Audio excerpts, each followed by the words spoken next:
Welcome to the sideline. I'm Justin Parham, and she's Elaine Barkley. Athletic trainer Richard Keats credits the decrease in injuries to the variance of lifts performed in the weight room. For Warren Clark Atlanta University athlete, senior night means more than just her final game.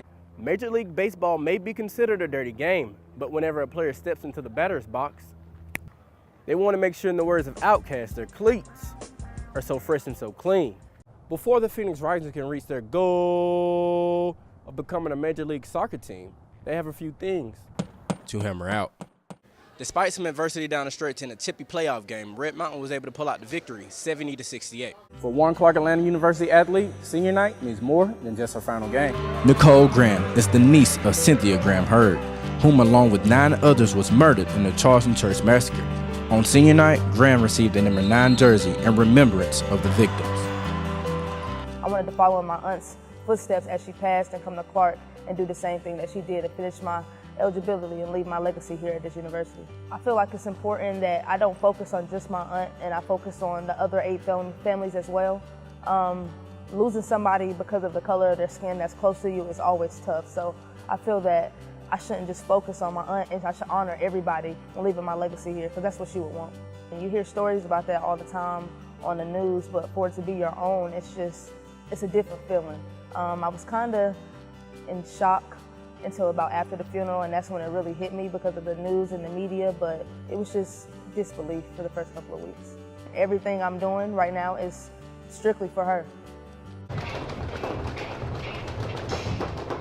Bigger, faster, stronger are often the words you associate with the weight training program, but the staff at Red Mountain High School is taking a different approach.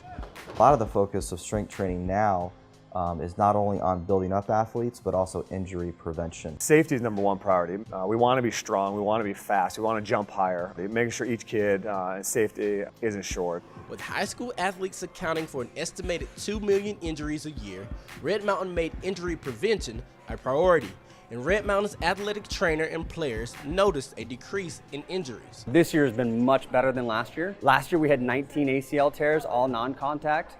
This year we've only had 3. There are plenty of times in the middle of the game where I should have messed up my knee, my ankle, something really badly at least 1 point every game. But due to the workouts Brandau puts us through, all the injury prevention stuff, it really does help us a lot. And it's honestly, I can say my season stayed alive just because of those. Red Mountain athletic trainer Richard Keats credits the decrease in injuries to the variance of lifts performed in the weight room. Changing the way we lift. We've gone from doing all exclusively back squat to now we're doing mostly front squat and a little bit of back squat.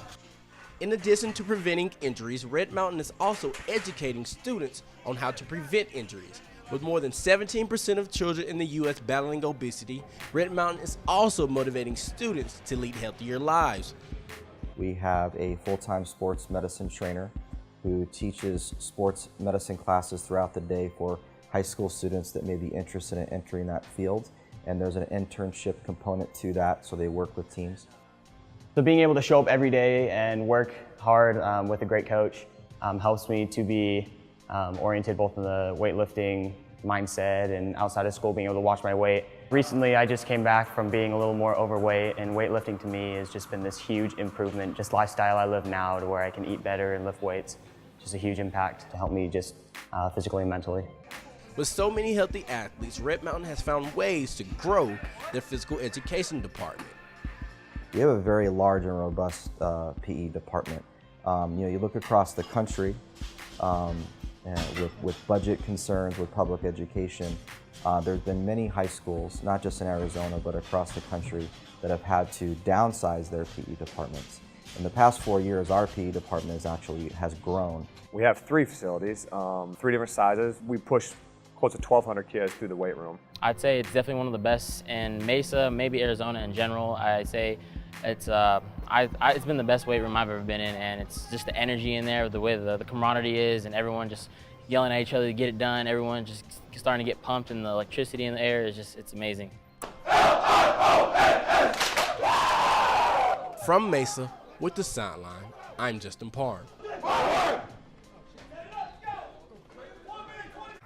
Deion Sanders once said, "If you look good, you feel good.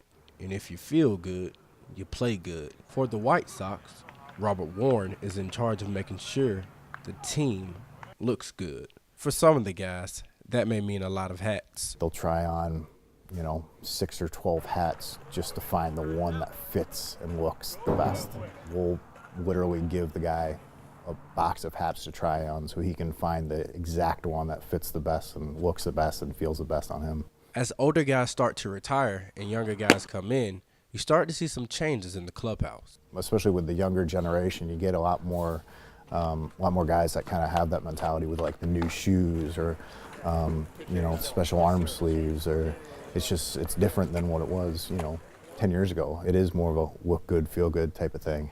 I think you got to feel good. It kind of gives you a little bit of confidence, a little swagger as you go down the field. If you don't feel good, you're not going to play good. I don't think it's kind of go hand in hand.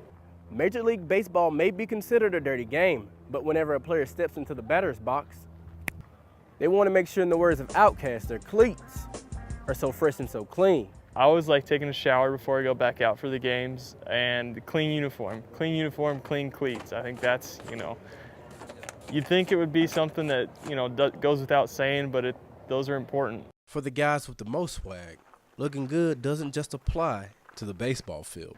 I know Mason Robbins, he showed up one day, he's got cowboy boots, he had the big 10-gallon hat on, so if you're going for that look, he's got that one down.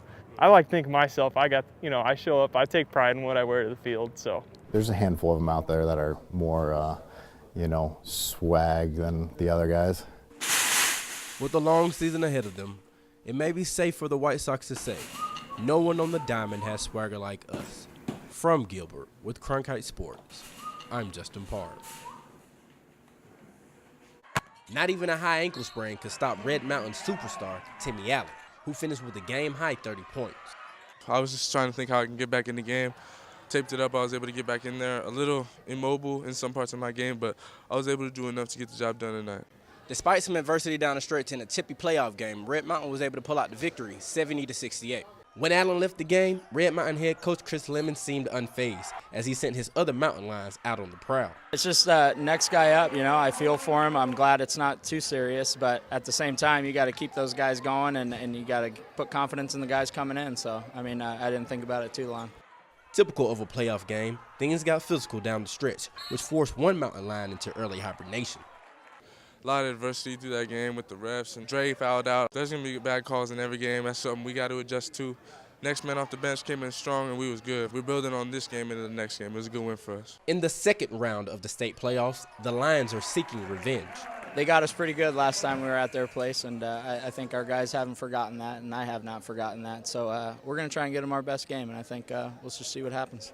The Lions will leave the Den Friday as they look to claw their way to another playoff victory against Desert Vista. And this is The Sideline.